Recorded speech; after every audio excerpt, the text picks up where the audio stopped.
اعوذ باللہ من الشیطان الرجیم بسم اللہ الرحمن الرحیم او کصیب من السماء فیہ ظلمات ورعد وبرق یجعلون اصابعهم فی آذانهم من الصواعق حذر الموت واللہ محیط بالکافرین یکاد البرق یخطف ابصارهم كلما اضاء لهم مشوا فیہ واذا اظلم علیہم قاموا ولو شاء الله لذهب بسمعهم وابصارهم ان الله على كل شيء قدیر.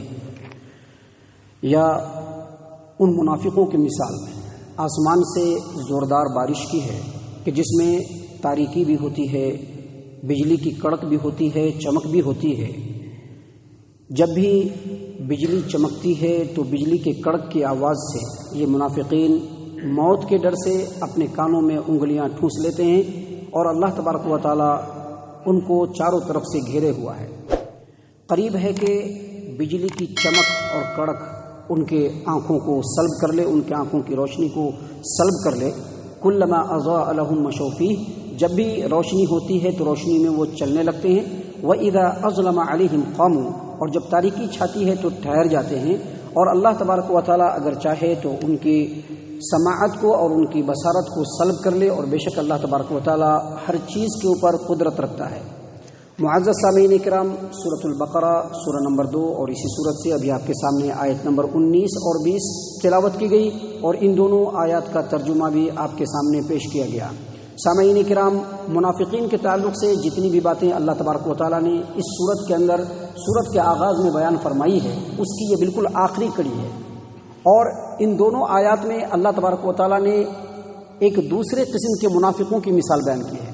اللہ تبارک و تعالی نے بیان فرمایا کہ ایسے منافق جو شک و شبہے میں مبتلا ہوتے ہیں، کیونکہ اس سے پہلے جو آیت کریمہ تھی جس کی تفسیر ہم نے کل آپ کے سامنے پیش کیا، اس میں ایسے پکے اور عقیدے کے منافق جن کے دل میں صرف کفر ہی کفر ہے، جو کفر سے اپنے دل کو بھرے ہوئے ہیں، لیکن مسلمانوں کے سامنے اپنی مفاد پرستی کی وجہ سے اسلام اور ایمان کا اظہار کرتے ہیں، ایسے منافقوں کا ذکر تھا. اب جو آیت کریمہ ہے اس میں ایسے منافقوں کا ذکر ہے جن کے دل شک و شبہے میں پڑے رہتے ہیں کہ پتہ نہیں اسلام سچا ہے یا کفر سچا ہے، پتہ نہیں مسلمان سچے ہیں یا کافر لوگ سچے ہیں. ایسے منافقین جو شک و شبہے میں مبتلا ہوتے ہیں، اللہ تبارک و تعالیٰ نے ان کی مثال بیان کی کہ او کصیب من السماء، ان کی مثال ایسے ہی ہے جیسے آسمان سے زوردار بارش برس رہی ہے. یہاں پر آسمان سے جو زوردار بارش برس رہی ہے اس سے مراد اللہ تبارک و تعالیٰ کے احکام جو آسمان سے نازل ہوتے ہیں، جو تمام انسانوں کے لیے جس میں رحمت ہی رحمت ہے، برکت ہی برکت ہے. ایسی بارش جو آسمان سے نازل ہو رہی ہے اسلام کی شکل میں، اسلام کے احکام کی شکل میں، جو تمام ایمان والوں کے لیے رحمت ہے. اور پھر آگے اللہ تبارک و تعالیٰ نے مزید بیان فرمایا کہ او کصیب من السماء فیہ ظلمات ورعد وبرق. آسمان سے تو بارش برس رہی ہے، لیکن جو بارش برس رہی ہے بادل سے جو برس رہی ہے، اس بادل کے اندر تاریکی بھی ہے، اس بادل کے اندر بجلی کی کڑک بھی ہے، اور اس بادل کے اندر بجلی کی چمک بھی ہے. تو یہ جو کڑک اور تاریکی جو ہے یہ مصیبت ہے، جو تکلیفیں ہیں جو دین کو قائم کرنے کے لیے صحابہ کرام کے سامنے تھے، جس کو صحابہ کرام نے جن کا سامنا کیا، بہت ساری مصیبتیں، بہت ساری پریشانیاں. اور چمک سے مراد وہ فتوحات ہیں جو اسلام کو حاصل ہو رہے تھے. معزز سامعین کرام، اللہ تبارک و تعالیٰ نے یہاں پر بیان فرمایا ہے کہ یہ منافقین، ان کی حالت ایسی تھی کہ جب بھی کوئی مصیبت یا کوئی پریشانی مسلمانوں پر آتی تھی تو یہ مسلمانوں سے الگ ہو جاتے تھے، اپنا بچاوا کرنا شروع کر دیتے تھے. اور جب یہ پریشانی ختم ہوتی اور مسلمانوں کو جب فتوحات ملتے، اچھائی ملتی، تو یہ مسلمانوں کی طرف چلنے لگتے، مسلمانوں کی طرف بڑھنے لگتے، مسلمانوں سے ملنے لگتے.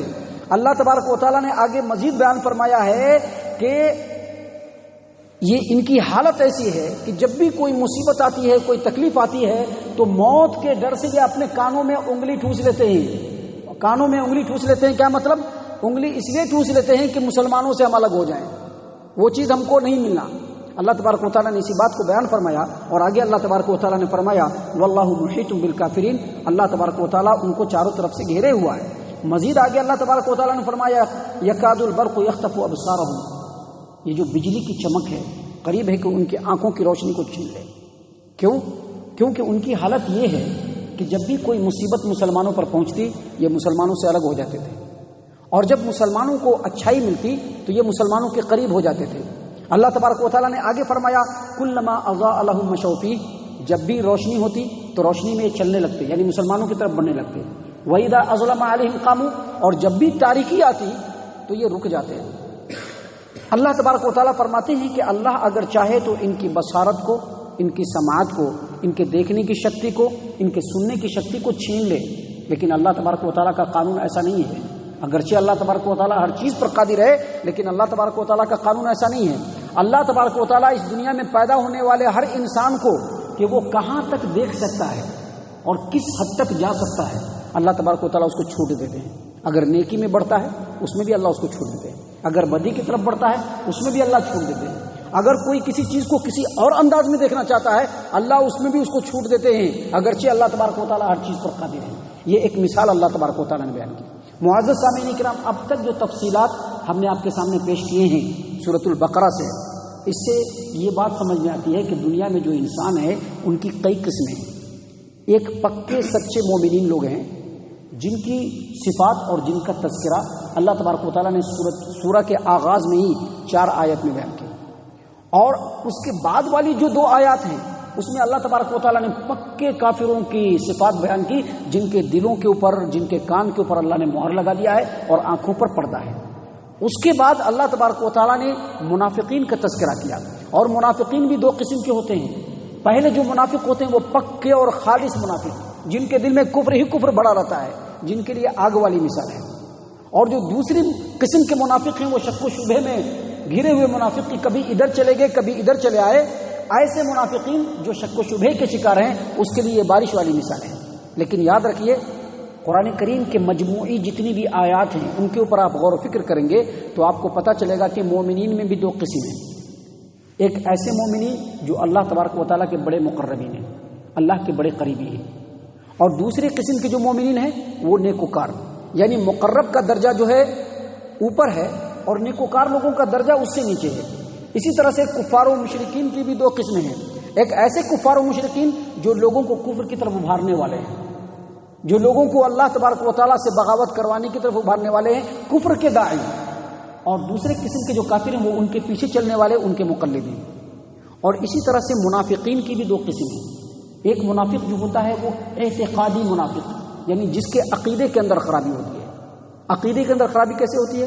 وہ اسلام کو بھی پسند نہیں کرتا ہے، اسلامی احکام کو بھی پسند نہیں کرتا ہے، اور مسلمانوں کو بھی پسند نہیں کرتا ہے۔ اگرچہ بعض مفاد کی خاطر وہ مسلمانوں کے سامنے اسلام کا دعویٰ کرتا ہے، یہ پہلے قسم کے منافقین ہیں۔ اور دوسرے قسم کے منافقین جو ہوتے ہیں وہ عملی منافق ہوتے ہیں، جن کے اندر ایسے اعمال پائے جاتے ہیں کہ اس سے پتہ چل جاتا ہے کہ وہ منافق ہے۔